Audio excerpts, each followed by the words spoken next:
a value proposition to make sure, hey, this person's way up here. I need to network with them. High achievers tend to be very, very strategic with their time. You can't just jump on 15 minutes with a CEO, right? So like, just to talk a little bit about those approaches and how to do it properly. Awesome. So the number one thing I would mention is curiosity.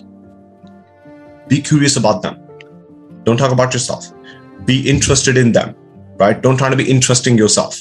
Find out what they're working on, find out what their pain points are. And to be honest, with the power of social media, like you mentioned, you already have a lot of leverage. You can actually find out a lot about them before you even have send a message or jump on a 15-minute call or anything like that. You can already do so much research, right? So it's about spending a little bit of time and just finding out what's actually happening in their world, right? Because that then gives you the time to actually maybe in the initial message have some sort of value add in there, right? So it's almost like, a hook, right? You can think about it like almost like a hook. And I don't necessarily mean to use that terminology because sometimes there's a negative sort of idea attached to it. But what I do want to talk about is the fact that, you are providing value off the get-go.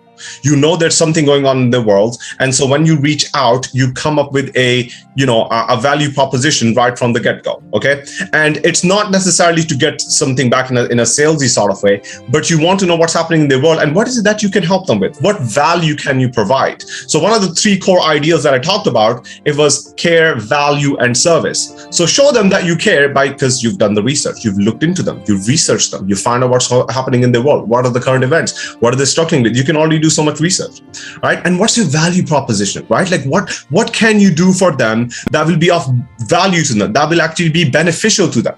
And maybe not necessarily to them directly, but it could be beneficial to their employees, could be beneficial to their partners, could be beneficial to their suppliers, could be beneficial to their HR department. I don't know, depending on what it is that you do.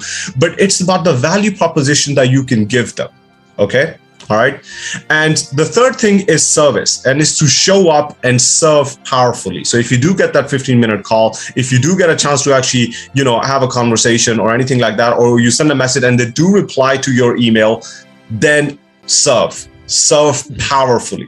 Because here's the thing, there's so many other people, there's so much noise out there, so many people who are trying to get something from them. It's a CEO and I want a contract, I want an opportunity, I want a job, whatever it is. I want to get their advice, I want to get information, I want to get some tips, I want to get some internal information on what's happening in with such and such. So everybody's trying to get something from them. But if you